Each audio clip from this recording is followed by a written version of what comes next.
Zaman hayır olsun. GRT kanalında hafta haberleri. Stüdyoda çalışır Tatyana Stavilova, Elektan programının baş temaları. 2025 yılın çiçek ayın birinden hepsi pensiyalar 10% büyüyecekler. Stepan Kuroglu gimnaziyasında infrastruktura projeleri geliştirilir. Kongas Köyün Altın Çeşme oyun kolektivi hem taraf halk müzik orkestrosu kabul ettiler yeni kostümleri. Anılmış Gagauz yazıcısının Todur Zanet'in anası Ivana Dmitrievna Zanet Çakir ordenini kabul etti. 2025 yılın çiçek ayın birinden hepsi pensiyalar 10% büyüyecekler. Niye bu değişmekler için Gagauz'un yaşayanları düşünür bizim süjetimizde. Moldovan hükümeti kabul etti kararı aprel ayın birinden pensiyaların sayısını 10% zedeletme. Bunu Premier Ministr Darin Richan haberledi. İndeksasiya hepsi pensiyalara olacak ama sadece o parçaya hangisi orta ay kazanç parasından dil tazede. Hangisi bugünkü gün 16.100 lei kurir.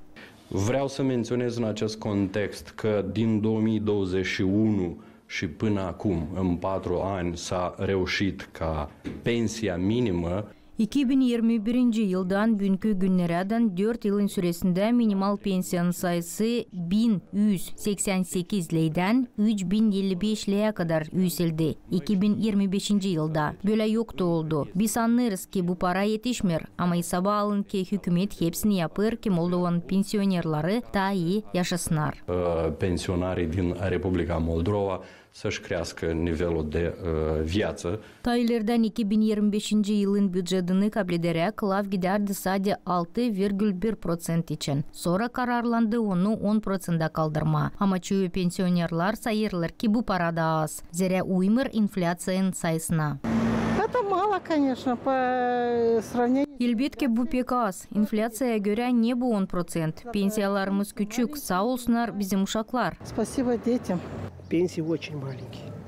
Bu az neye yardım edecek? Energetika malları lazım ucuzlasın. Biznes burada işlesin. Ki türlü предприятиялар çalışsınlar. Ki eksport da importtan olsun. Конечно, мало. Цены увеличиваются, а пенсия малая, маленькая. Не знаю. Короче, мы тут ничего не решим. От нас ничего не зависит. Они все равно без нас все решают. Az elbette. Pahalar yükselir ama pensiyamız küçük. Biz bir şey kararlamırız. Hep o kadar bizim için hepsini kararırlar. 5-6 до 10, смотря какая. Сколько человек живут в семье. Если один человек, он, конечно, не может газу платить, свет, все. Мало поможет это. Должны энергоресурсы, чтобы были дешевые, чтобы был бизнес здесь, чтобы люди работали. Pensiyaların sayısı küçük. Makar ki 200 euro olsun lazım. Ama bilirim insanı kimde sadece 1400 lei pensiyası. Niye bu para yetişecek? Тогда будет и более-менее, чтобы хлеб с маслом кушать там что-то. А так? Недостаточно. Сейчас очень дорогая жизнь, в первую очередь. Особенно для тех пенсионеров, которые живут одни. Пенсионеры, которые живут в селах. Это очень мало. Yok yetişmiyor. Daha zor o pensionerlara kim yalnız yaşar. Köylerde de pensionerlara zor. Makar ki avları var. Kışın hepsi koşullar pahalı. İnsan yakacak satın alır. Onlar da pahalı. Bu pek az. До 10 тысяч, наверное, это точно. Чтобы пенсионер жил хорошо и не отказывал себя в фруктах и в овощах. Особенно в зимнее время, когда нам нужны витамины, кусок мяса свежее с рынка. Должна быть хорошая пенсия. Например, если я получаю 3000, сколько я получу? Так вот. А есть люди и меньше получают. Так что, я думаю, это вообще ничего. Все. Как вы думаете, сколько примерно должна составлять? Ne su yetişecek? Gaz pahalı, yakacak pahalı, ilaçlar da pahalı. İmelik için kimer sıra para yetişmiyor. До 10 тысяч. Цены – это страшно. И пенсионер, получавший, например, до 2000, до 3000, он не сможет услуги оплатить, еще и это самое, употребить, наверное, свои... Может, человек захочет что-то купить и поесть или... Ну, нет. Ben 3000 kabli dersim ne kadar daha çok pensiyam zedelenecek. Ama var insan kim binden daha da az kabul eder. Düşünüyorum ki bu yükseltmek hiç duyulmayacak. Какая сумма, по вашему мнению, должна быть, чтобы пенсионеру хватало на сегодняшний день? Самое меньшее, я думаю, что 5. Kişi 2700 lei kabul eder ama pahalar bakın ne soy. Pensionerlar açlıktan ölecekler. İlaçlar da ne pahalı. На сегодняшний день какая сумма должна быть? 10% bu ne? Erbabı 1,5 lei kabul eder. Ne kadar onda olacak? 40 rublesi tazede. 3 ekmek satın alma. Ne soy pensiya lazım olsun ki yetişsin pensionerlara? 10.000'den dil daha az. Ki koşulları ödesin, imelik hem ruba satın alsın hem başka lazımlı işleri. Очень tяжело людям, особенно пенсионного возраста. Ne soy yeter? Bakın inflasya ne soy? Onu ilkin lazım bakma. Pek zor pensionerlara. Sağ olasınız hani varsınız da bu takım önemli temaları kaldırırsınız. Bekim insan düşünecek, bekim büyükler yukarıda işitecek. Bu pek iyi bir iş. Sağ olasınız. April ayın birinden hükümet kabul edecek kararı pensiyaların büyütülmesi için belli ederek pensiyanın minimal sayısını 2025 yılda minimal pensiyanın sayısı 3055 lei kuracak. Людмила Новак, Сергей Георгиев, Артем Топал, ГРТ Haberler. Степан Куроглу адына гимназиясында инфраструктура проектлери кириштирилер. Bu öğretim kurumuna iş vizitinden Gagauzия başkanı Evgeniya Gutsul hem Üretmek Bakanı'nın başı Natalya Kristeva geldiler. Onlar proyektlerin geliştirilmesinden tanıştılar hem ne türlü işler burada da yapılsınlar lazım öğrendiler. Stepan Kuroglu adına gimnaziyasında yemek yapmak için odasında hem de yemek mallarını tutmak için odalarında derinden düzdürtmek işleri yapıldılar. Bu işler başa çıksınlar diye Gagauzeri bütçetinden paralar verildiler. Sayı 1.100.000 lei kurar. Hep öyle bu öğretim kurumun hepsi katlarında sanitar odalarını yenilediler. Projektin pahası may 962.000 lei kurar. Paralar devlet hem Gagauzeri bütçetlerinden verildiler. Başkan hem bakanlığın başı öğretmek kabinetlerine de girdiler. Nerede öğreniciler logopedlan hem de yardımcı öğreticilerinden zanaatlanırlar gördüler. Gagauz Dili hem Literaturası kabinetinde de duruklandılar. Burada onlar öğreticiyle Arakilan Verayla ana dili için laf ettiler. Nesoy onu koruma hem ilerletme var nasıl soruşları açıkladılar. Teşekkür ederiz. Hani geldiniz bize. Var kolayımız konuşma ana dilimizde. Hem utanmırız laf etme ana dilimizde. Bir ki onları yanlışlık, razgeler her türlü yaşamakta ama biz severiz ana dilimizi. Kodulanırız. Hani biz laf ederiz ana dilimizde. Hep severiz onu. İsterim ilerlesin bizim ana dilimiz. Bulundu Başkan Öğretim Kurumun Müzeyinde de. Onu burada 2008 yılda Vera Arakilan kurdu. Şimdiki zaman bu müzeyde yakın 600 eksponat var. Burada Gagauz halkın historiyası hem adetleri korunur. Var anılmış insanlar içinde türlü materyaller. Onların birisi Gagauz etnografı hem yazıcısı Stepan Kuroglu. Onun adını bu öğretim kurumu taşıyor. Gimnaziyanın başı Anna Bataşan şükür etti avtonomiyanın öndürücülüğüne yardım için hem söyledi. Öte doğru da onların yardımı lazım olacak. Çünkü var da türlü lazımlıklar. En yakında ısıtmak sisteması değiştirilsin lazım. Projekt için dokumentleri hazırlama artık başladılar. Evgeniya Gutsul söyledi. Kuvvetler okullarda da ıslah koşulları kurma çalışacaklar. Daha var çok projeler hangisini biz lazım yapalım. Nerede sport oynuyorlar uşaklar başka ama isim söylemeni ben çok beğendim bu gimnaziyayı. Hem de öğreticiler çok şen, çok açık yürekten. Hem de çok belli, becerikli belli var burada. Çorbacı hangisi savaşı tutmak, kırnakta, silahlıkta bu gimnaziyayı. Öğretim Bakanlığı'nın başı Natalya Kristeva yüksek not aladı bu öğretim kurumunun öğreticilerinin işini. Burada pek ıslah öğreticiler işlerler. Onlar multilingval prinsiplerini öğretmek prosesinde becerikli kullanırlar. Derslerde Gagauz devlet yabancı dillerini ilerletmek için türlü kolaylıkları kullanırlar. Biz hesap alırız hani bu kolektivin ilerleme hem de daha başarılı olma havizi var. Hem hani onlar böyle olsun olsun deyini küvet koyerler. Hep öyle bu gimnaziya Gagavuz dili uğrunda geçirilen konkurslarda pay alır hem de başarılı olur.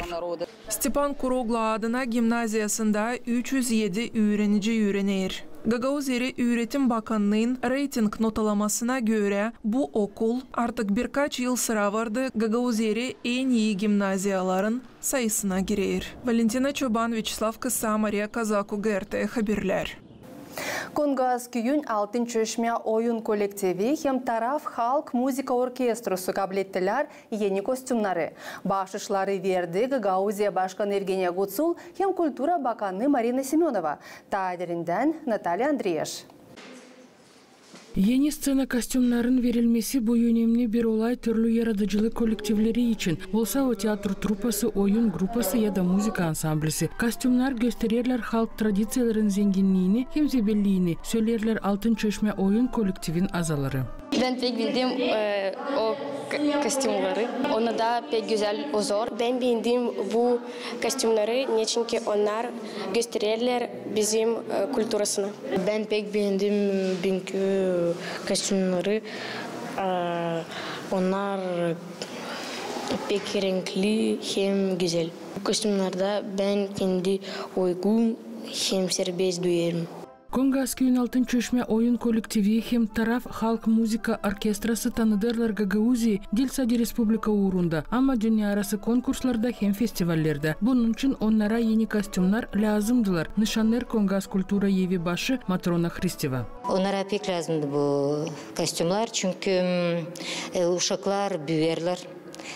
Onların bu oyunları değişirler, başka oyunlar elbette lazım güzel rubalana çıksınlar. O betere biz büyük bir saygıyla bütün bakanına, Kültür Bakanlığı'na, başkana, hani onlar bizi unutmayırlar, yardımcı bize oluyorlar.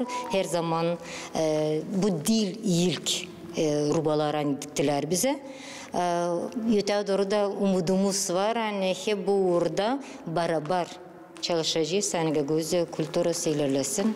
Her yıl regionun bütçetinden verilir para milli kostümlerin dikilmesi için. Koнгаз köyün Altın Çeşme oyun kolektivi hem taraf halk muzika orkestrası için milli rubalar lazımdılar 2024. yılda dikilsinler. Ama o bitire ani vakit yoktu. Bu 2025. yılda yapıldı nişanladı Gagauziya Başkanı Evgeniya Gutsul. O uyguladı hani Koнгаз kolektivlerine 30 milli kostüm verildi.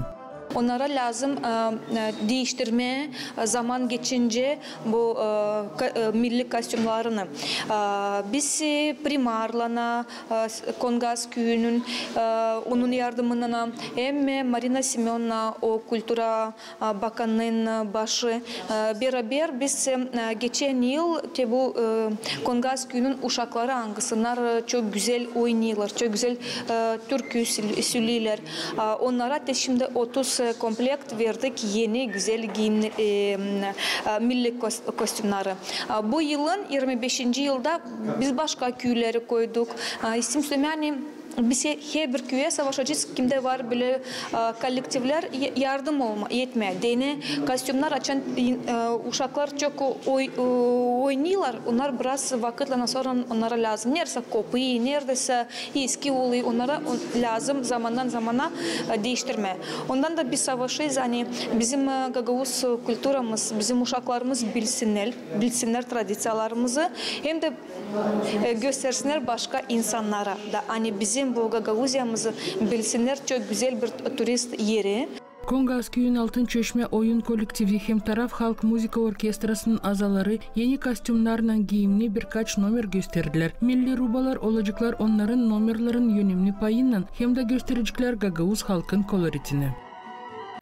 Anılmış Gagauz yazıcısının Todor Zanet'in anası Ivana Dmitrievna Zanet Çakir ordenini kabul etti. Bu yüksek ödülü ona Gagauziya Başkanı Evgeniya Gutsul verdi. Büyük zahmetler için Gagauz dilin ilerlemesinde. Temi ilerledir Natalya Andriyesh. Bu yıl Ivana Dmitrievna Zanet 95 yaşında olacak. O Koнгаз köyün büyük yaşta yaşayanların birisi. Onun yecili zordu, çok ziyet çekti. Bunun için o Gagauziya Başkanı'na Evgeniya Gutsul'a anlattı. Pek bir insan 95 yaşında ama çok sağlıklı, bakımlı. Hem de çok düşünüyor sanki 60 yaşında insan. Ben istedim söylemeye, istedim dua etmeye. Yani bizim her bir insan, bizim sadece Avtonomya'da, bütün Moldova'da bile yaşasınlar 95 yaşına kadar da bile durumda olsunlar. Nasıl Ivana Dmitrievna? Ivana Dmitrievna Zanet aktif yardım ederdi kendi oğluna Todor Zanet'e hazırlama hem kurma 6 tomlu Gagauz Rus sözlüğünü ne oldu bir adımla ana dilin korumasında hem ilerlemesinde nişanladı Başkan Evgeniy Gutsul. Çok kuvvet verdi, bilgi verdi. Hani bizim Gagauz dilimiz yaşasın. Yeni lafları hangisler biz eskiden unuttuk. Onları çok söyledi. Todor Zanet kendi sözlük 6 tom sözlüğüne onun laflarını koydu. Kendi sırasında Ivana Dmitrievna Şüküreti Başkanı kutlamak hem ödüllemek için. Uzun ömrünüz olsun, güzel kısmetleriniz olsun. Allah sizi korusun her bir patimadan, her bir düşmandan, her bir hastalıktan. Allah'ın kuvvetiyle, sağlıkla işleyin de kazanın. Uzun ömrünüz olsun, güzel de kısmetleriniz olsun. Çok sağ ol size, çok sağ ol. Daha biz buluşacağız. Programının ikinci payında seyrediniz başka meraklı olayları. Komrat Resim Galereyası'nda açıldı sergi Angısı ilk kez adalı. Komrat'ın 6. uşak başçasında Martişor 2025 festivali geçti. Mart'ın 8'inde bizim programımızda karılar için anlatırız, angıları kendi becermekleriyle ihlam verirler başkalarına. Bugünkü bizim programımızda var misafirimiz. Bugünkü gün bizim stüdyamızda Gagauz'un şanlı jurnalisti Polina Dmitrievna Barbova. Polina Dmitrievna Mart'ın 10'unda nişanlar kendi doğuma gününü. Bugün bizim programımız adalı ona. Her yıl Polina Dmitrievna kabul eder şanlı ödülleri. Onun var şimdiden sonra 6 medalyası Gagauz'un kurulması için hem Avtonomya'nın yıl dönümleri için. Daha bir ödül Yensiyici'nin Ayız Georgi'nin ödülü. Polina Dmitrievna çok becerikli bir insan, hangisi bize deni bir güzel örnek olur. Çalışacağız anlama onun başarıları için, onun yaşaması için. Niye o üreder kendi uşağını, niye o üreder kendi unukasını, kim ona yardım eder her gün olma başarılı hem sevinmeye, bu yaşamaya. Polina Dmitrievna çok memnunum. Hem de sevinirim hani bugünkü programımızda mahsus siz paylaşırsınız. Çünkü sizden her zaman örnek alırım. Siz her zaman örnek olursunuz başka bizim kolegalarımıza. Sizin patriotik duygularınız, sizin böyle bir kahve ruhunuz çok bize kuvvet verir. Varınca söylersiniz bize bugünkü gün Mart'ın 8'inde hangi duygularla geldiniz bize, ne duyarsınız canınızda bugünkü gün? Zaman hayır olsun size Tatyana Leonidovna, zaman hayır olsun bizim hepsi seyredicilere hem de misafirlere. Yılktan isteyeyim söylemeye çok sağ olun. Hani teklif ettiniz benim doğuma günüme karşı bu stüdyoya. Çünkü nice biliriz hepsimiz çökelerin süresinde ben bu stüdyoda teklif edeyim misafirleri yazma dini onlarla programı. Ama bugün teklif ettiniz beni, ben olayım misafir gibi. Bunun için bir ayrı sağ ol. Sordunuz bana ne benim keyfim. Elbette ne dışarıda hava. Hava güneşli, hava güzel, hava tabiatlı. Çünkü biliriz hepsimiz hani ilk kez uyanır tabiat. Elbette ki böyle insanın yanında nasıl siz Tatyana Leonidovna benim her zaman keyfimizle beraber bulunma, beraber çalışma. Çok sağ olun hani görüyorsunuz benim çalışmamı hani ben de var neyle size yardım edeyim. Elbette ki ne kadar var benim kolayım, ne kadar benim var bilgilerim ben yardımcı olurum. Hem de her zaman hazırım hem de açıkım yardım etmek hepsine. Ama bu söylemir onu hani ben de sizden sormayayım bir şeyler. Bana da lazım ki yardım ben size de sorarım. Onun için tabi size söyleyeceğim hani çok sağ olun. Alizden yortulu duygular bende çünkü hepsi karlar Mart'ın 8'inde bakarlar kendi yortularına. Ben söyleyeceğim böyle hani karların günü lazım olsun her gün. Çünkü bizim omuzlarımızda pek büyük yük. Biz var nasıl söyleyeyim yani aileyi götürüyoruz. Biz uşakları yaratıyoruz. Bu dünyaya getiririz. Evlat boylarımızı ilerletiyoruz. elbette biliyorum hani sizin de var ananız, ona da bir ayrı süreceğim kutlamak çünkü terbiye etmiş böyle bir kamil insanı, böyle bir derin fikirli insanı, böyle bir insanı nasıl siz? Ben sanırım hani bu pek büyük kodoluk sizin ananıza değine.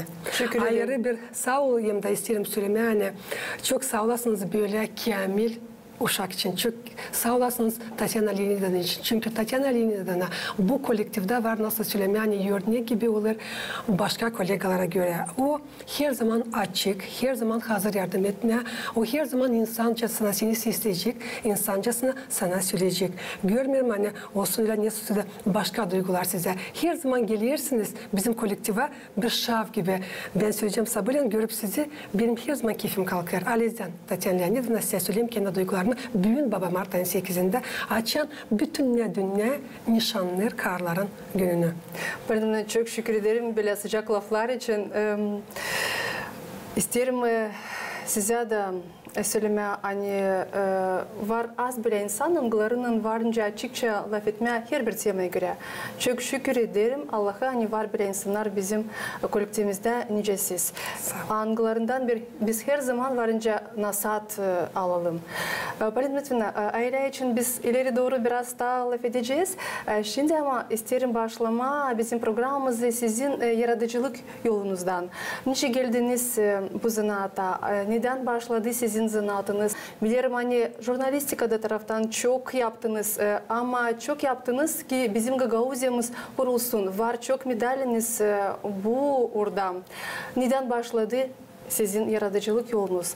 O zaman için Gagauziyamız daha kurulardı. Zordu mu o zaman başlamak kendi yaratıcılık yolunu? Sağ olun bu soru için ama yakışırsa Tatyana Leonidovna isterim çizgileme hani bu ödüller angaları bende var. Onlar bütün kolektifin ödülleri çünkü ben yalnız bir şey yapamıyorum elbette. Ben isterim çok sağ ol söylemeye bugünkü bizim Gagauziya kuvvetlerine o insanlara, angları, tayları durdular Gagauziyanın başında çünkü hesaba aldılar bizim işimizi, bizim dil kolay işimizi ama pek önemli, lazımlı hem de faydalı. Çünkü jurnalistika o öyle bir bölüm angasında pek çok vakit lazım geçirmeye, pek derin lazım düşünmeye, alizden açık hem de doğru vermeye haberleri insanlara. İnsanlar bilirler biz üç dilde haberleri veririz. İsteyim söylemeye çok sağ olun sizce haberlerin redaktörüne çünkü hepsi tekste geçerli sizin gözlerinizden, sizin yerlerinizden.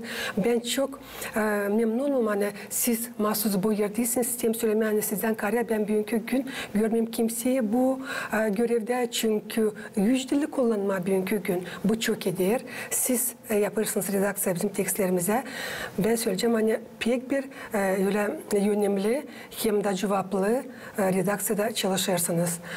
Neden çekildi benim süreceğim yolum bu jurnalistika sferasına anlatacağım size çünkü da çoktan bulundum Irina Karan'ın da programmasında обсуждаем вместе nerede biz laf ettik karların rolü için bu dünyada ama istedim ta derinden anlatma bugünkü programda çünkü söylediydim hani 90'cı yıllarda biraz durum dildesle burada Moldova devletinde ben yaşardım Bulgarya'da geldim bu yana. Açan geldim, öyle oldu, lazımdı burada dokumentleri, pasport, gidersin işte bölüme, koyarsın orada imza, sürecim birkaç vakit 3 ay kadar durar evde, sonra dönersin geri. Böyle oldu bir olay için ben burada kaldım. Da ne yapma, diyelim durmayacağım ana baba sırtında, nice derler, dedim pek o kadar küçük yerden bırakıkta dedim. Çıktım meydana, çıktım meydana karşı geldim bir insancıkla. Tabirse söyleyeceğim ona adını, yine Nedo. Biz ondan dostuk, o bana sordu, ne yaparım, ne zaman geldim, nice benim işlem de ben söyledim ona benim durumumu, benim halımı, o bana der. İstemirsin der dinlemek kendine der, radyoda çalışma. Çünkü benim anam der işler, redaktör Gagauz dilinde, der ona pek lazım işçi. Kim bilir Gagauz dilini, aslında der çok güzel bu dil der. Ben çok düşünmedim, dedim, nerede bulunur? O bana gösterdi yapıyı, poçta yapısını. Gittik ondan beraber, kalktık 3. kata. Maria Dmitrievna şimdi göreyim oturardı masa aşırı. Onun yönünde durardı bir elektronika. Tutarsınız aklınızda vardı öyle magnetofon, 2'şer bobiniyle. Ben girdim, kızı söyledi kimim ben? Oturdum. Maria Dmitrievna almış da koşmuş o Diyeceğiz diktafonu. Ben de tüle oturayım da laf edeyim. Onun gagavuşusu laf ediyor. Benimle bir yarım saat kadar laf etti. Kızı gittiydi işine. Da sorum koydu. Açın bir zırklaydı koydu da ben sistem kendi gagavuz dilime de o bana söyledi o zaman öyle hani sen bana lazımsın, sen bugünkü günden çalışırsın Gagavuz Radyosu'nda. Siz bilirsiniz ben denedim kendimi. Ben dedim hadi yarından çeketmedim çünkü evde de söyleyeyim. Siz bir günden işlersiniz. Sizin ben Tatyana ben o günde ne halde bulunam ben çekettim çalışma. İlk benim çalışmam da bu rahmetli Komrat Devlet Üniversitesi'nin rektörü. Verdiler bana iş, hani gideyim oraya da ne suçlu tutmamakım da derinden benim konumu ama lazım da alayım ondan orada informasya. Tanısoğlu ben girdim ama bana söylediler hani sen ol pek aten çünkü o sadece Gagavuz dilinde laf ediyor. Ben bilmerdim bir şey niçin beni mahsus yollandırdılar gittim. Ben gittim oraya. Vurdum kapıya, ceşin tığmakımda Allah rahmet eylesin, topracı yeğen olsun. Gördü benim Deniz Aga, zaman hayır olsun yakışır mı diyeyim size girmeye. O der, siz kimsiniz? Sizin adınız, labınız ben diyeyim. Polina Barbova der, açın söyledim Gagavuşça. Çok Gagavuşça güzel. Ya geçiniz bari ben girdim, oturdum, o beni sesledi. Ben bir informasyon yerinden getirdim birkaç. İnanarsınız beni açın döndüm. Hepsi soruyorlar bana getirdim, ben informasyosu getirmedim. Ben diyeyim getirdim, taze denekler lazım da. Onlar çekitler birbirine kolegam bakınma. Da ben anlamadım neden. O sırada onları hepsini kabul etmermiş. Ama ben gittim de o beni kabul etti de. Bende o zaman oldu öyle bir koraş, inanırsınız bende hani lazım işlemeye, lazım dilimizi ilerletmeye. Yaklaştı bir vakitim ben hem döneyim Bulgarya. Tamam tabi o zamanda ben buluşuyorum rahmetli Gerim Maria Vasilyevna Maruneviç. Buluştum ben onunla ama biz uzak birbirimize yaşamardık. Buluştum onunla. Çeketti bana gene Gagavuşçam güzel, gel bana bir gün. Ben ondan karıya anladım benim problemimi, benim durumumu, o bana diyor. Yalvarıyorum seni, kal burada. Naş sana Bulgarya verecek. Kal doğma yerinde. Bize böyle kişiler, böyle uzmanlar nasıl pek lazım. Gagavuzyamız lazım ilerlesin. Dilimiz, dinimiz, adetlerimiz, kültürümüz. Kim onu yapacak dilsiz, dilsiz ben. Siz bilirsiniz Tatyana Leonidovna, ben sizin için söyleyeyim bunları. Benim tikeninde bütününe güydüm. O kadar bana anlattı derinliği. Hani ben ne susu yaptım çıkış o zaman benim kalayım buradan. Ben ta lazımlıyım kendi doğuma yerime, kendi toprağıma, kendi Gagavuzyama ne kadar başka devletlerde ben kaldım burada. Böyle ben çekettim işleme. Yıldan böyle çekettim kaybetmeyince değil ama isteyim anlatma bir epizodu. O hiç beni rahat bırakma. Raçanş'ın işin süresinde giderim rahmetli Gagavuz yerin ilk prezidenti de Stepan Topal'a açan gittim ona girdim işte odasına o gene beni karşıladı gene elini uzalttı bana da dedi bana öyle siz ne kadar geleceğiniz bana var nasıl sekretere yaklaşmasın siz benim kapım sizin için açık her zaman ben her zaman açan gelirdim ne suyu haber için bir şey kendi telefon açardı bana ben açardım ona telefon ben girerdim ona doğrudan girerdim bu kadar sıkı bağlantılarımız oldu onunla Mikhail Vasilievich kendi gelene ona da hep öyle girerdim doğrudan ben isteyeyim söylemeye hani boşuna ben kalmadım geçip bu kadar çok yıl bütün ne benim yaşamamı var nasıl söylemeyen bir adamım jurnalistika ben pişman olmadım hiçbir zamandan ben dil doğru yoldan gittim. Ben söyleyeceğim hani pek meraklı benim işim ben her zaman yıl bilirim ne anda ne olur. Ben söyleyeceğim hani kısmetli sayayım kendimi hani ben ayırmışım kendi vakitimde doğru yoldan ben bir fayda getirebildim bizim avtonomiyamıza sanırım hani taylıya doğru getireceğim. Sizin yanınızda, sizinle beraber Tatyana Leonidovna çünkü siz de hep onu yaparsınız, bu işi ne ben yapıyorum. Şükür ederim, ben de umutlanırım. Hani çok da yıl bizimle beraber olacağınız. Siz söylediniz Maria Maruneviç için. Ben isterim daha bir kiretin şunama. Hani bu insan Maria Vasilyevna Maruneviç çok kuvvet koydu ki bizim avtonomiyamızda jurnalistika ilerlesin, ki daha çok jurnalist olsun bizim avtonomiyamızdanları hep şimdi ileride diyorlar bu bölümü. Polina Dmitrievna, o sevgi, o kuvveti angısını duyardınız da çok yıl geri. Şimdi bugünkü güne yardım eder mi size ileri doğru yapmaya öyle ki daha çok jurnalist çekilsin bizim sferamıza, bizim işimize ki daha çok insan hep duysun bu sevgiyi ki insanlar angıları için biz çalışırız. Onlar da duysunlar bizim sevgiliğimizi bu sferaya, bu zanata. Ne yaparsınız ki bugünkü gün jurnalistika ilerlesin ki o daha yüksek uğra çıksın. Bugünkü gün yarıştırarak o yıllardan zor mu, ısıtayılın mı, nice değişiyor jurnalistika? İstem söyleme Maria Vasilyevna'nın rahmetli hatırından, yardımından Komrat Devlet Üniversitesi'nde açıldı jurnalistika fakülteti. Elbette neden biz şirkettik Tatyana Leonidovna 90. yıllarda hem de bugünkü günler. Jadela gök hem de yer.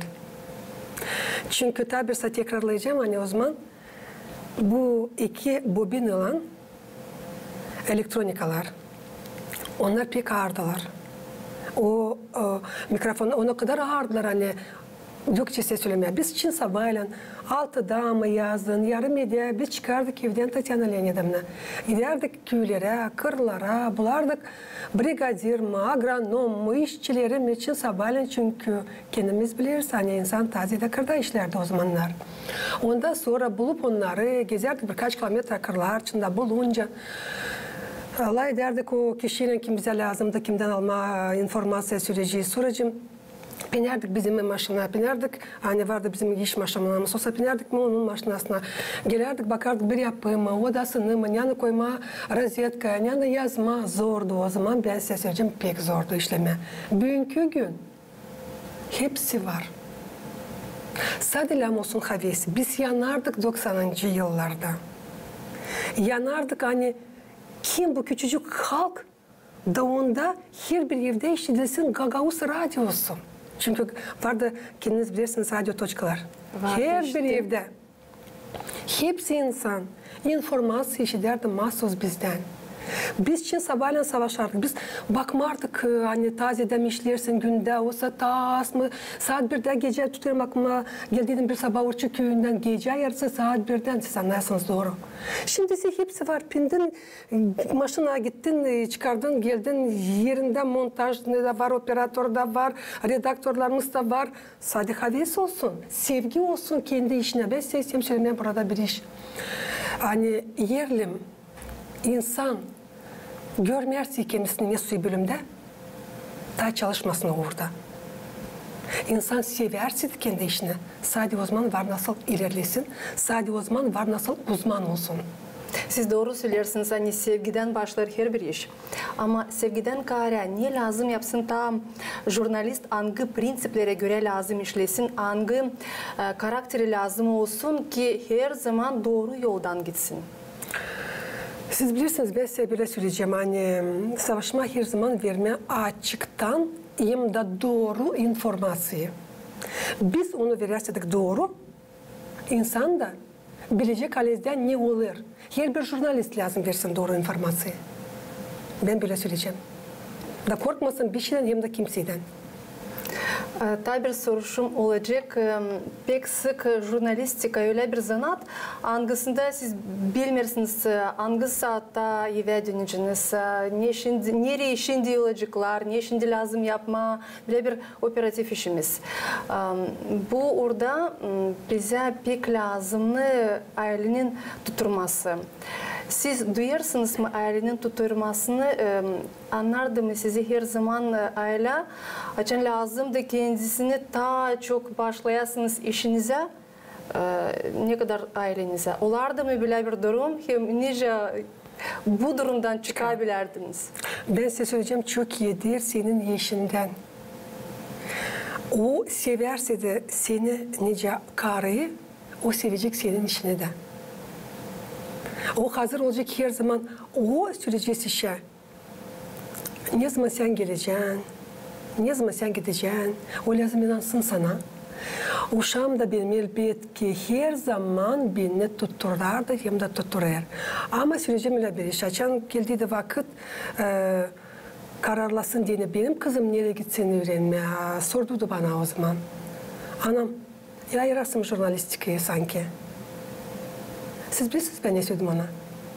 Hangi nasihatı verdiniz? Ben verdim ona bir nasihat ama dedim ayrı bir zanat ayır. Niçin? Niçin diyeyim sen dayanamayacaksın bu kadar operatif, bu kadar çok vakit bulunma işte sende yok o karakter, sende yok o tabiyet, sen onu yapamayacaksın. Jurnalist olma diyene lan olasınca doğrudan girersin, korkmayasın kimsen hem de bir şeyden, kimden ne söylemesin. Yerli sen yavaşsadın naturaya göre insan, jurnalist sen olmayacaksın. Senden ne kadar lazım kan kızışsın her süreci zaman. Girdin sen bilmirsin ne soy toplantı, sen bilmirsin ne soy olay. Sen lazım girersin onun içine de anlarsın ne orada olur. Sen lazım hem kafana birden yazarsın hem de operatör yanında beraber çalışarsın. Hani hızlı çıkarasınız, anlayasınız ne orada olur. Alizden doğruluğu gelersiniz kampanyada yazarsınız o tekstleri anglar geçiresin elinizden Tatyana Leonidovna. Da biz vermeye doğru informasyon insana. Tabirse tekrarlayacağım. Hani ne su informasyayı biz veririz. Öyle de insan inanır bize. Biz verersek yanlış, insan da bizi yanlış anlar. Biz verersek doğru, biz insanla beraberız. Bir yoldan gideriz. Halkla bile bir yoldan gideriz. Öyle doğru söylersiniz. Polina Dmitrievna, hangi zanatı ayırdı kızınız? Niye siz onu çalışardınız öğretmeye her zaman? Siz bilirsiniz, ben bu üzerine ne söyleyeceğim. Açan sordum ona, ne soyu zanatı sen görüyorsun da kimseye istersin olma. O bana o zaman söyledim. Anam ben isteyeyim gitmeye medisine. Tatyana Leonidovna açıktan söyleyeyim size 6 yaşındaydı. Açan oturdum onunla. Biz laf ettik bunu. Bir şey değişmedi bu yılların içinde. Açan başardı öğrenmeyi. O dedi anam ben giderim buraya nereye ben sana söyledim. Şükür Allah'a hani o bitirdi. O çalışır bugünkü gün. Ben hodullanırım onunla. Ben severim onu. Ben onsuz hiç kendi yaşamamı görmerim. Onlarda o kadar bir güzel hem de o kadar bir derin fikirli uşak. Benim nepotucuğum. Ona da çok sağ ol isteyeyim söylemeye. Çünkü benim kızım vakitinde ben sanayım hani beni işitti. Dairde o zanatı hangisinde kendisini görerdi. Hem de hangisinde bugünkü gün çalışır. Soruşuma seversin mi dedi annem. Ben pek doğru yaptım bir çıkış. Hani ayırdım mahsus bu zanatı. Şimdi var onukanız Angelinochka adı.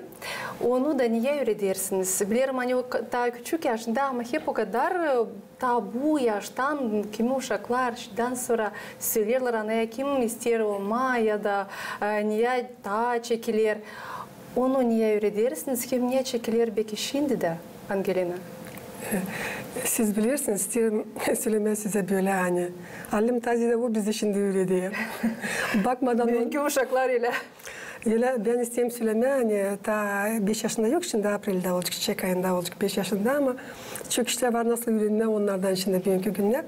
Ama soruşma kimseye istersin olma dedi bana öyle polisiyede çalışacağım. Dedim niçin? Kanuna karşı kişiler tutacağım da yerlerini böyle gösteriyor, onları bir cezalayacağım. Çok gergin bir uşak. Bilmiyorum nereden bu gerginlik onda ama her zaman söyler, hep bu zanatçım bana. Ne kadar sormayacağım ona, ben der lazım, tutayım, kim o gider kanuna karşı cezalama, onlar lazım. Ben olacağım polisiye uzmanı. Böyle söyler bana. Böyle olsun. Bilmem değişmezse fikri ama anası bir yıl daha büyüktü onda. Söyledi bana küçük medisina sferasına öyle de yaptı. Öyle olsun. Polina Dmitrievna, niye varınca adasınız hepsi gençlere kim şimdi ayırır kendi zanaatını hangi nasihatları varınca onlara verirsiniz ki doğru yoldan gitsinler ki o zanaat hangisini onlar ayıracaklar onların canlarına yakın olsun ki hiç bir kere de duymasınlar hani yanlış yaptılar. Niye lazım onlar bilsinler? Yıldan besleyeyim söylemeye öyle. Anne bugünkü gençler var, nerede öğrensinler. Gagauzya'da var üniversitemiz. Gagauzya Radyo Televizyon'un cümle kampanyası tek kampanya dünyada hangisi laf eder? Gagauz dilinde 24 saat. Pek sayarım kendimi de kısmetli, hepsi Gagauzya'nın yaşayanların da sayarım kısmetli. Aynı bizde var yüksek okul. 80. yıllarda. Lan gitmeye Kişneva, başka kasabalara öğrenme. Analara bu pek duyardı cöplerine, en babalara. Şimdi say yerinde. Zanat ayır ne soy istersin? Öğren, ananı babanı harca sokma. Ayır kendine öyle zanat, nile de kendini görersin. Hem de hangisine göre seyirler doğru çalışacaksın. Yerli gittiysler öğrenmeye de gördüysler hani bu zanat onlara dil öğrendiklerine dişsinler başka. Vakıtçasına bunu yapsınlar. Çünkü söyleyeceğim tabirse hani soracağım uzman var nasıl olmasınlar. Nice kendilerini görerdiler. Biz söyleriz bir türlü öyle mi? Teoriya bir, o praktika başka öyle mi? Onlar deneyip kendilerini orada lazım görsünler. Götürebilecekler mi onlar bu şeyleri doğru ya da götürmeyecekler. Götüremezsizler dişine başka fakültede vakitçasına uzatmadan vakada söyleyeceğim böyle. Umutlarım hepsi nasihatlarınız faydalı olacak.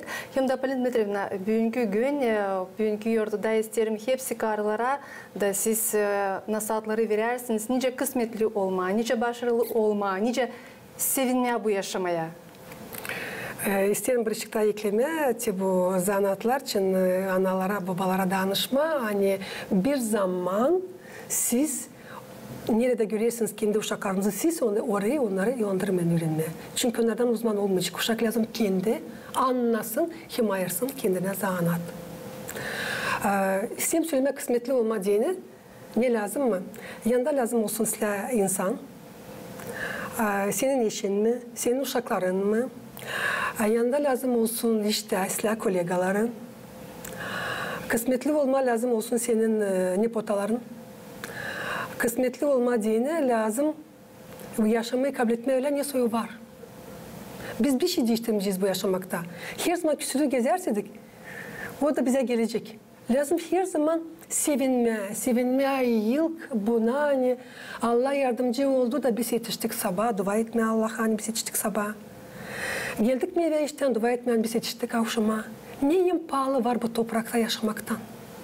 Bir şeyim de çünkü ben götüreyim bu programı din ruhu isterim söyleme hani elbette her zaman dua edin Allah'a her bir kapım için. Çünkü yaşamaktan daha tatlı demek bir şey bu dünyada. Dua edip duyduğunuz ne kolay sizin yaşamanızda, ne siz kanatlanırsınız, ne sizin soruşlarınız, problemalarınız çözülür yavaş yavaş. Duyduğunuz o büyük kuvveti hangisini Allah bize bırakmış. Polina Dmitrievna, şükür ederim hani paylaştınız bizim programımızda. Her zaman olunuz kısmetli, başarılı, sağlıklı. Allah her zaman size yardım etsin. Biz de size yardım edeceğiz. Aileniz yanında olsun. O her bir gününüz sıcaklık size getirsin. Çok sağ olasınız. Sağ olun siz de saygılı karılar. Nice Gagauzya, nice Moldova devletinin bütün dünyanın karıları. Her zaman böyle güzel, açık yüzlü, şen olasınız nasıl hava dışarıda. Allah versin mutluluk dünyada. Hepsinize kahve sağlık hem de iyi başarılar. Ne suyu da olmasın sizin işinizde. Baba Mart ayın 8'inde biz anladırız karılar için angıları kendi becermeklerinden iklan verirler başkalarına. Her bir süjet, yeni historia o insanlar için angıları bu dünyayı yapırlar ta İslam. Onların birisi Evgeniya Bratunova, Komrat Bolnisası'nın pediatriya bölümün başı. 30 yıl o koruyor uşakların sağlığını, yardım eder küçüklere enseme hastalıkları da şen kısmetli yaşamaya dönme. Komrat Bolnisası'nın pediatriya bölümünde hep var çok insan. Patsientler analarla, doktorlar beyaz giyimlerle hem sıcak yalpak laflar. Artık 30 yıl burada çalışır Evgeniya Bratunova, bölümün başı. Angısı kendi zanaatını uşaklarla bağladı. Pek mutluyum, hani bu zanaatı ayırdım. Benim hastalarım alışırlar, öbürleri daha zorca. Benim uşaklarım hasta gelirler ama alışık giderler. Analar sevinirler, biz de seviniriz. Hani yardım ettik. Bu yılların süresinde onun yerlerinden geçti binden uşacık. Her biri onlardan ayrı bir historia. Ne zaman kolay, ne zaman daha zorca. Ama değişmer sadece bir. İstemek yardım etmeye. Uşaklar sık hastalanırlar. Buna bir şey yapamayacaksın. Her bir uşak lazım hastalansın 6-8 kere yılda. Bu norma insanlara deniyor. Kollegalar Evgeniya Bratunova'yı sayırlar onun profesyonel uğru için, dayanması için. Ama evde onu beklerler aile, kimin için o bular kuvvet iş gecelerinden sonra. Karıların statusu değişmedi. O nice koruyardı aileyi, öyle de koruyar. Onun yanında toplanır bütün aile. Hepsi uşaklar onun yanında. Onun lazım olsun kahve kuvveti, aileyi tutma. толку не сформировала и тягу создава, и тягу вите. Евгения Владимировна пекистерки ушаклара дени бөлімді усунарта и кошулар. У нас очень красиво, у нас очень хубодили, но манинку. Bizde pekisler güzel ama küçük bölüm. Bize deni küçük. 7 palata, 24 uşak, 3-4 uşak palatada. Bu değil uygun. İsterim büyük bölüm olsun. Mardin 8'i karıların yortusu. Kim bu dünyayı ta isle yapar. Evgenia Bratunova onların birisi. Karı hangisi alıştırır uşakların kaliplerini hem bağışlar sağlık en küçüklere. Татьяна Ставилова, Екатерина Манита, Анна Карапиря, Вячеслав Кыса, Мария Казаку, ГРТ, Хаберлер.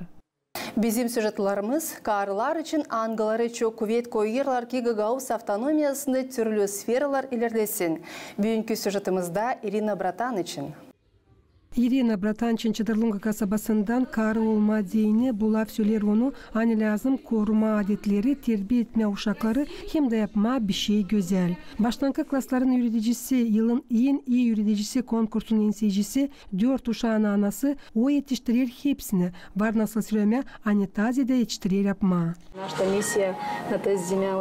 Bizim misyamız bu yerde pek önemli. Biz dünyaya getiririz yeni evlat boylarını hem de yıkılam ederiz bizim adamları neyse yapsınlar. Bugün pek isler bir gün bu konu için. İşten karya o buldu neyle hayalak vakıdını geçirsin. Kendi kızı için, Arina için kurer videoklipleri, hangisi zanatlanır vokallan. Мой хобби.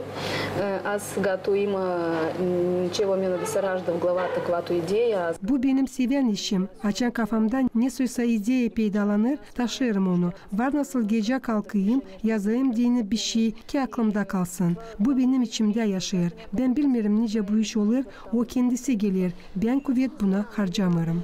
Hesaplı en büyük yürekle Irina Bratan kalır örnek gibi ona nasıl sevgi aileye hem zanatına var nasıl yapsın şaşılacak işleri. Kocası şaka söyler ona Fellini kızısınasa baş muza hem yaklam. Жена-то трябва да остава, като казват, хранителница.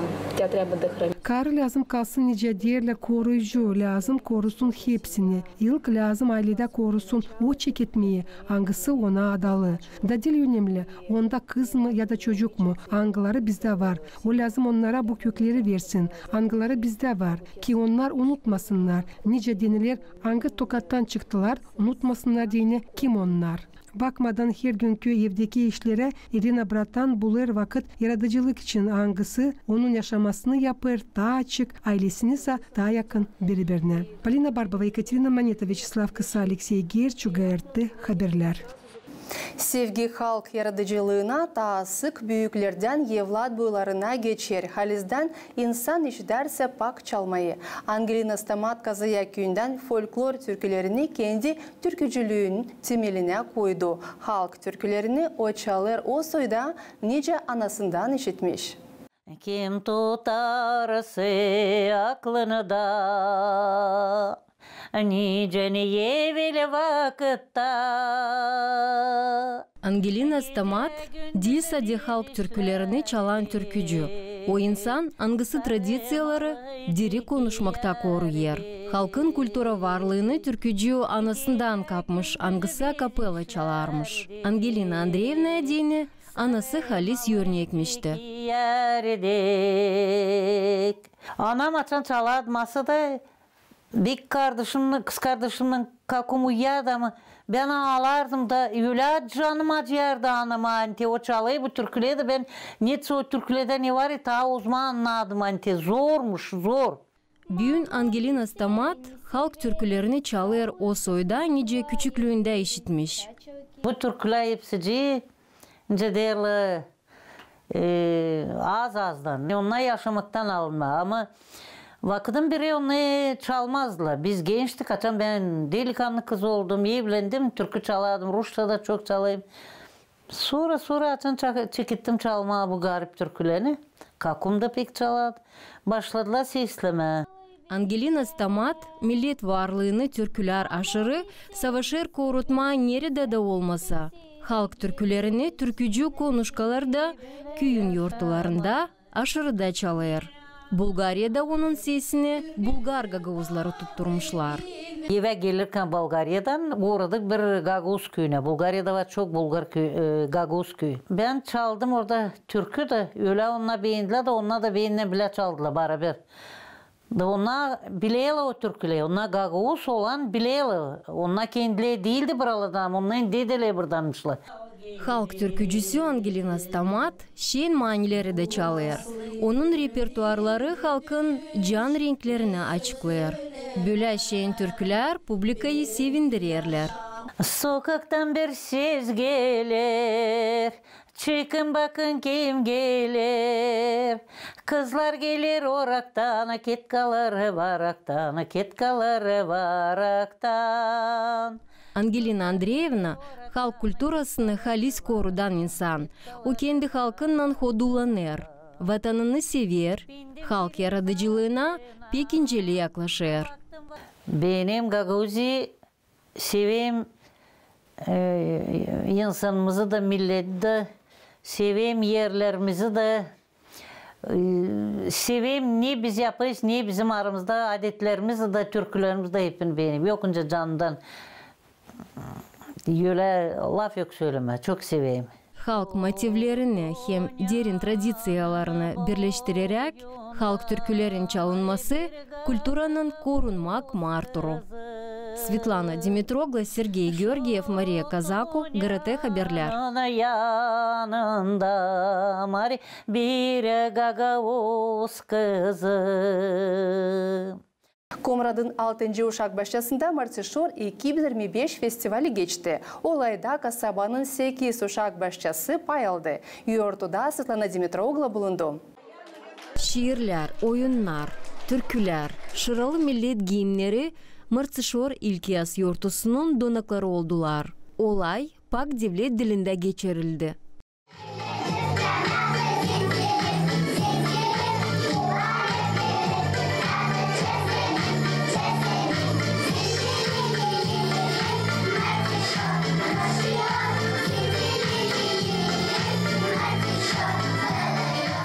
Bu adet Martişor yıldan geçer bizim kasabamızda. Biz toplanırız kasabanın uşak başçaları, hepsi uşak başçaları. Uşaklar söylerler, türkü çalarlar, söylerler şiir, piyet, oyun gösterirler. Bu pek güzel bir büyük yortu. Biz bu yortuda toplanırız. Çok misafir gelir. Bununla biz gösteririz uşaklarımıza, bizim onukalarımıza adetleri anılar kaldılar bize dedelerimizden. Bu pek pahalı. Hani biz lazım büyükler gösterelim uşaklara ne kaldı bize da lazım onlar da bunu bilsinler, da ilerletsinler. Martişor 2025 festivali Komrad'ın 8 uşak başçasını birleştirdi. Pay alanların olduk olaylı Moldovan kulturasına dağılma. Yortulu olay adete göre geçti. Gagavuzya'nın kurumlarında o 2. yıl geçirilir.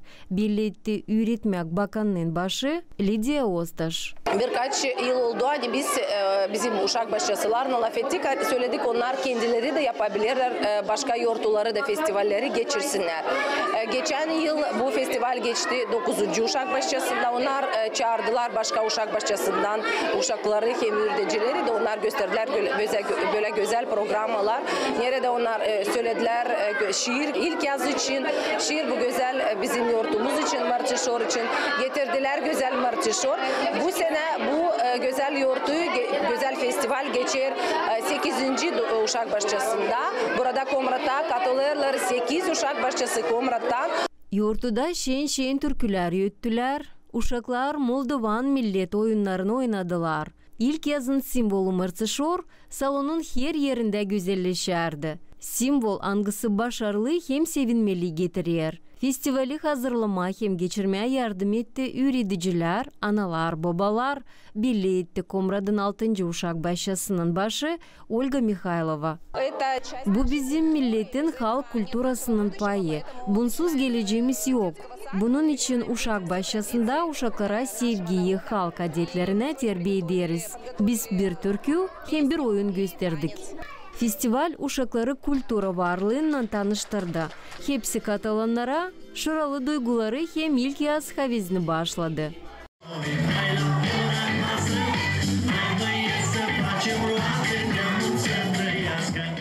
Svetlana Dimitrogla, Vyacheslav Kısa, Alexey Gerchu, GRT Haberler. Komrat resim galereyasında açıldı sergi. Angısı ilk adalı. Kim payıldı onda açıklar Natalya Jelezova. İrkes renkleri, tabiatın değişilmekleri, duyguları, talantlı resimcilerin yaratmalarında dökülü. Resim galereyasında sıcak atmosfer angısında ence zanatı seven insanlar bulundular. İrkes adalı serginin resimlerinde mutlaka karların derin manalı yaratmaları yerleştirildi. Onlar resimcilerin can sıcaklığını açarlar. Это одна из масштабных выставок, потому что 31 участниц – это очень много. Здесь соединены kартины. Bu sergide Pridnestrovye Gagauzya resimcilerin yaratmaları var. Sevinirim, ani kolaylık var. Çalışmalarımızı göstermeye. Весна наступает в полную силу, и мы радуемся, что имеем возможность показать свои работы. Atmosfera дружественности. Sıcak sevgili atmosfera burada. Kısmetli gözlü karılar. Bu serginin manası. Главным достижением этой выставки.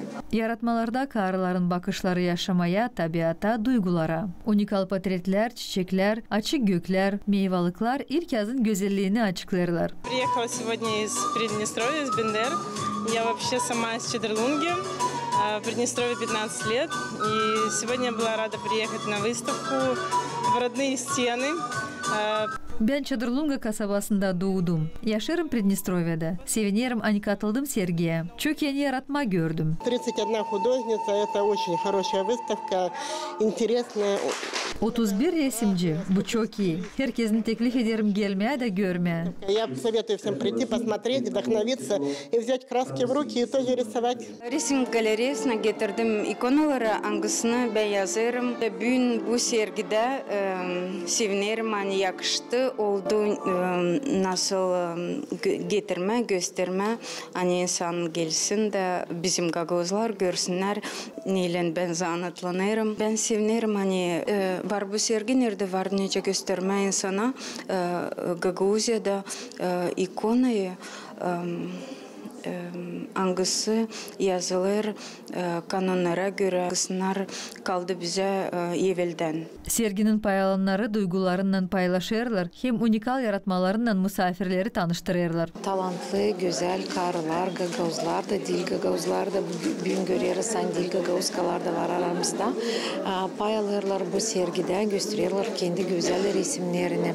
Siz kendiniz görüyorsunuz, resimler hepsi şıralı, derin manalı, duygulu. Her resmin var kendi historiası, kendi manası, bir anlatma gibi. Her bir resim ne için anlatır. Biz hepsimiz biliriz. Karının canı, fikirleri, onlar renkli, biraz dolaşık, biraz dalgalı, türlü. Bu dalgalar, bu fikirler, bu emosiyalar, onlar bugün gösterili her bir resimde. Her bir resim başka. Hiçbir resim birbirine benzemiyor. Burada var türlü resimler, var grafikada, var öyle resimler, angıları yapılı, boyalı, yağlı boyayılında var türlü resimler. Ama her bir resim, bugün varınca söyleyelim, hani bir derin manalı, güzel historia. Angısına varınca bakma değil 1 minut, değil 5 minut, varınca bakma 1 saat da baka kendi fikirlerinde ilerletme, okuma, bu güzel anlatmayı. Ben sevinirim. Hani aramızda bulunur bu kadar çok talantlı karılar. Sevinirim hani onunla her kere bize karşı çıkarlar. Sevinirim hani onunla her kere pay alırlar bu resimde. Sevinirim hani gelen de yıldan taze edilenir. Bütün yürekten Gagauzya'nın her bir karşısına, her bir anasına, her bir kızına isterim dileme güzellik, güneşlik, hem de hepsinin gülümsesin yüzü. Ne de olmasa. İlk resim sergisi Mart ayının sonuna kadar çalışacak. Natalya Железова, Григорий Ставилов, Алексей Герчу. Haberler. Siz Siretiniz Hafta Haberleri programmasını Siretin hem okuyun bizi GRTM'da sayfasında, YouTube'da hem sosyal bağlantılarında. Sadece iyi haberler size.